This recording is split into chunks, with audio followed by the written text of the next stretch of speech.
Hi TJers, this is a really interesting conversation with Mike Simmons. Mike, tell us, who are you and what is it that you focus on? Well, I'm shocked first that you're going to say it's interesting. I think it's interesting. I hope other people agree. My name is Mike Simmons. I live out in the states, out in Arizona. I started a company called Catalyst Sale with a business partner a little bit over 3 years ago. We help companies improve predictability in sales and take a scientific approach to doing so. My background is primarily in the ed tech space. I'm really excited about learning and learning technologies because the technology can help democratize or flatten out access to learning and increase the scope for which we can deliver it.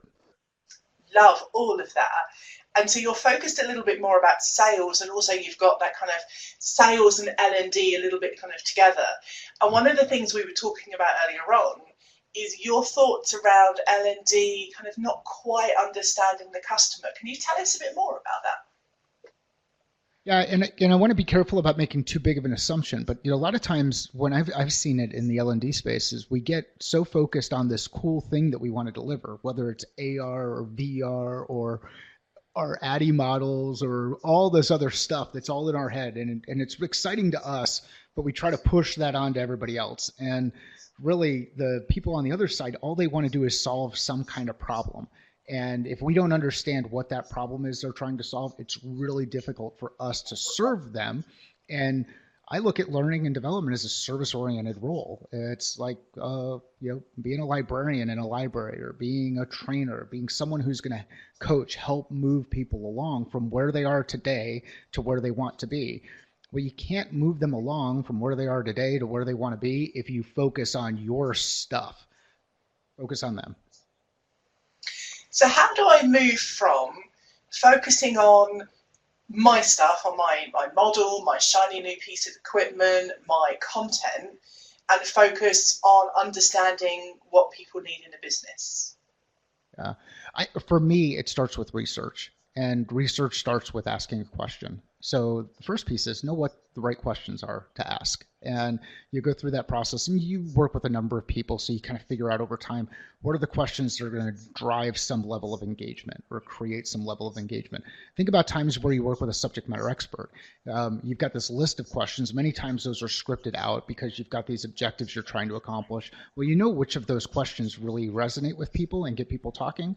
Also, think about the time when you're at a bar and you're talking with someone and you're just casually having a conversation. How many times do you go to your list of 20 questions and say, "Hey, Joe, what did you do today?" Yeah, we do it in business. So let's do a little bit less of that, be more focused on the other person. And if you're interested in learning about others, you can usually start with asking a question and then just being quiet and listening to what they have to say. So I had a conversation with somebody the other day who told me he was in sales and wasn't trying to sell me a product or anything, and not kind of for money, but definitely trying to sell me on a concept of something to get me Okay. involved, and just wasn't listening. So is it around the listening? Is that the key sales skill that in L&D we maybe need to take on, or is it something else?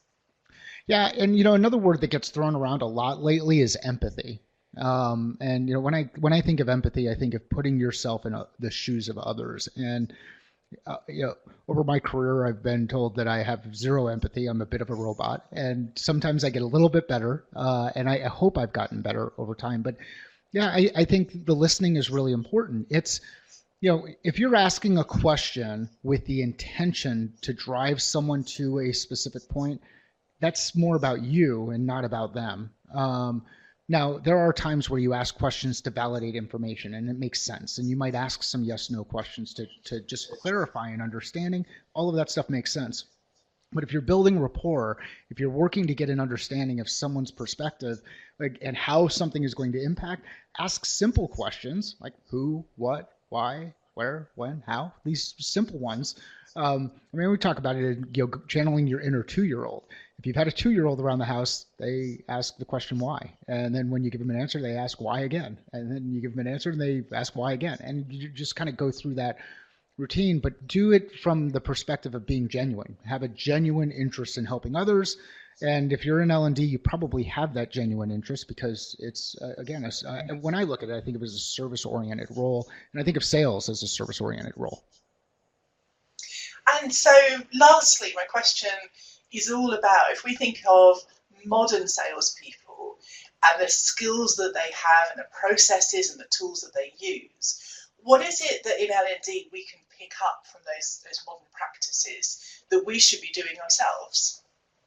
Yeah, I think the big piece is having a process, like having your own repeatable process. And that I'm not, I'll throw out ADDIE and when I won't even be able to go through the individual acronym of ADDIE, so I shouldn't say it. But there's a lot of similarities between ADDIE as a process and a sales process in that there are gates that you need to go through in order for you to determine, are we making progress? Are we getting toward the goal? So forget about the top level processes like ADDIE and think about your own personal process, which is when I engage with someone, do they engage in the conversation? Am I able to get information out of them? Am I able to determine whether or not I have a solution for them? Am I able to establish some next steps that will where I can hold both them accountable and myself accountable? And then am I able to actually call them to action? And if I can do those things, then I can be much more successful in that role. So I would say think of process, and only you know what your personal process is. So this takes some documentation and kind of realizing, hey, if I bring them this way, things go the wrong way. If I turn them this way, things tend to go the right way. Try to turn them more toward the right way. I could definitely dive deep into that, but we're going to pause there. Mike, where can people find you, your website, social media, and of course your own podcast on this subject as well? Yeah, so thank you. We have a podcast. The podcast is Catalyst Sale. Our website is catalystsale.com.